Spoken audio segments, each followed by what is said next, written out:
Oh, hang on. Was that what I thought it was? Hi folks, I'm Alex Burnham. Welcome to another Motorsport Detective. This time I've got another little 8mm home shot film, and this one says on it Monaco trip. So I'm hoping once we've digitised it we'll be able to see something of the Grand Prix down there, but fingers crossed, let's find out. So here we go, starting with bus tour, I'm guessing. So bus trip to Monaco, hopefully. Now looking at the fashion, I'm going to say the 1970s. Interesting bit of driving there. So this guy who's gone on this bus tour is obviously keen on documenting the entire trip. So quite a long bus tour, I'm guessing. Although driving to Monaco is going to take a little while on a coach. Lucky for you, I can fast forward this part in the edit. Highlights of the motorway service station. Coach broken down, perhaps. Travelling somewhere exotic. A bridge, high road maybe. Don't know where that is. Write in if you recognise that town in, I'm going to guess, France.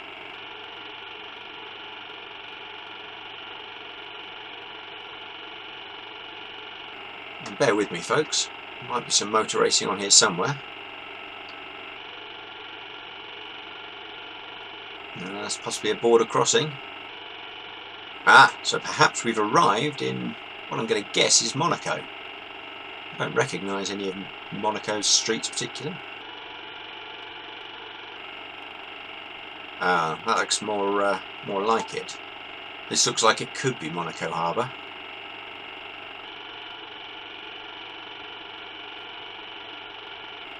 Starting to think there's no motor racing on this. Glamorous harbour. Not so glamorous boat.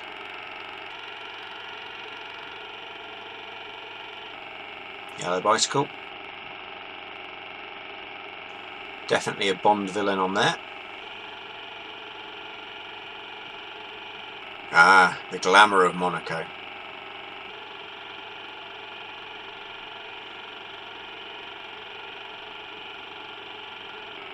Oh, hang on. Was that what I thought it was? Yep, a racing car. Well, it took a while, but here we are. Monaco motor racing.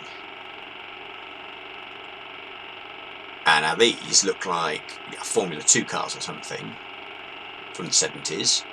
But you don't just get to race Formula 2 at any other time other than Grand Prix weekends in Monaco. So perhaps after this Formula 2 race we might see some Formula 1 action. Here we go. A wet Monte Carlo Grand Prix.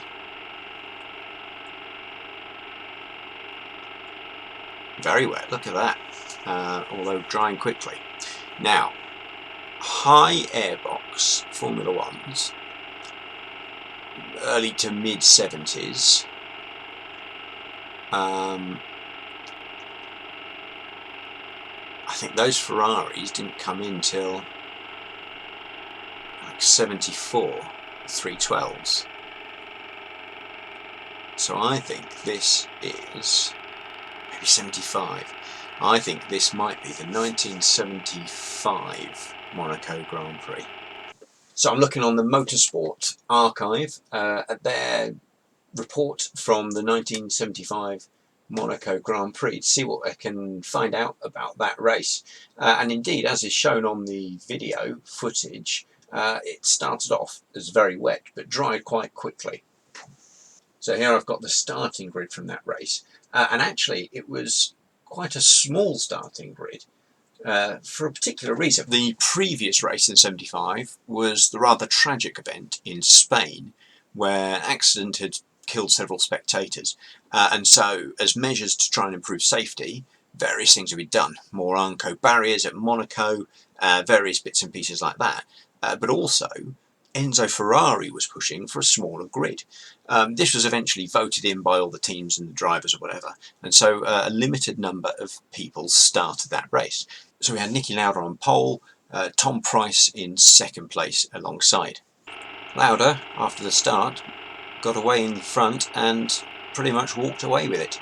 Was in charge from the go. Several drivers had to pit along the way to change from wet to slick tyres, and this shuffled up the order a little bit. Sort of ruined a few people's races and brought a few others into the fray.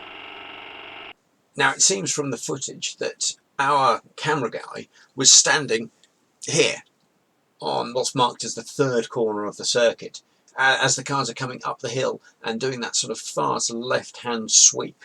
You can get quite close to the track in Monaco normally, but back in 75 it seems you can get right on the edge of the circuit, which is why you get this quite good footage without any fences, without any obstruction in the way.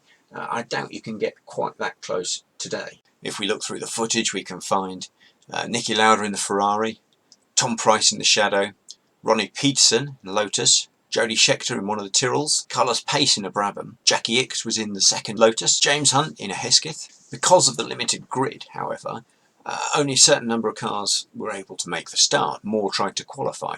Most notably, Graham Hill, who was trying to qualify for what would turn out to be his final Monaco Grand Prix in the team that bared his name, the Embassy Hill Racing Team. Hill wouldn't qualify, and this left him feeling very frustrated. How he thought just 10 years previous he was King of Monaco, now he was trundling around in a slow car, unable to even make the race.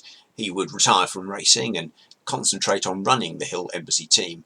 Unfortunately, by the end of the year, he had lost his life in a plane crash, which was a very sad end to an amazing racing driver's career. Now we see Lauda waving to the crowd as he's won this event.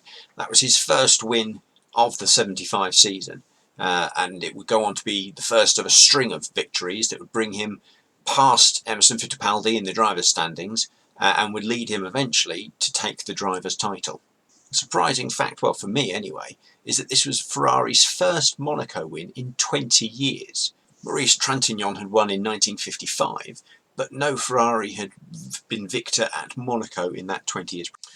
So there we have it, 8mm cine footage of a rather long trip down to Monaco, but eventually some quite good footage of the 75 Monaco Grand Prix. A really interesting little thing, and although not a major mystery in itself, it's brilliant to find sometimes this footage that just says Monaco trip and then discover that actually it's got all of that Grand Prix racing on there. So there we go. I hope you enjoyed finding out what was on there as much as I did. Please do have a look at some of my other videos and watch again another time. Thanks.